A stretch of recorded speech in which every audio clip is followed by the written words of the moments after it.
আসসালামু আলাইকুম ওয়া রাহমাতুল্লাহি ওয়া বারাকাতুহু। আশা করি সকলে ভালো আছেন। আল্লাহ তাআলার রহমতে আমিও ভালো আছি।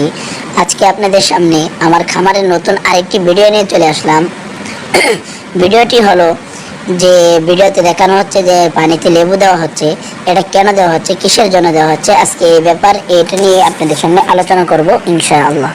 তো সকলে ভিডিওতে দেখতে থাকেন যে আমি পানিতে লেবুগুলা দিচ্ছি, লেবুর রসগুলা বের করে পানিতে দিচ্ছি যে একটু শরবত দেওয়ার জন্য, মুরগিকে শরবত দেওয়ার জন্য।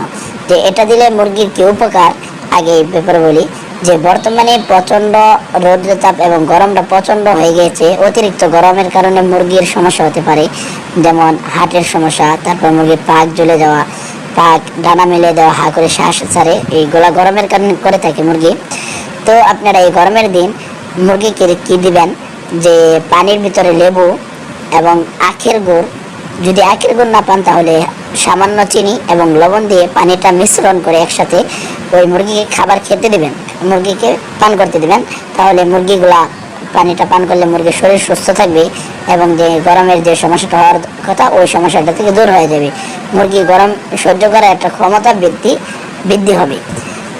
এইটা সর্বদাই করতে থাকবেন। আমি আমার খামারে প্রায় সময় যখনই গরমের তাপমাত্রা বেশি থাকে তখনই আমি এটা মুরগিকে দেওয়ার চেষ্টা করি এবং দিয়ে থাকি। আপনারা আমার অনেক ভিডিওতে দেখে থাকেন যে আমি মুরগিকে লেবুর রস দিচ্ছি। ইনশাল্লাহ আপনারা এটা দিবেন, আশা করি ভালো ফলাফল পাবেন। সকলে ভালো থাকবেন, আমাদের জন্য দোয়া করবেন, আমাদের খামারের জন্য দোয়া করবেন। আল্লাহ তাআলা যেন বারাকা দান করেন। আসসালামু আলাইকুম ওয়া রাহমাতুল্লাহ।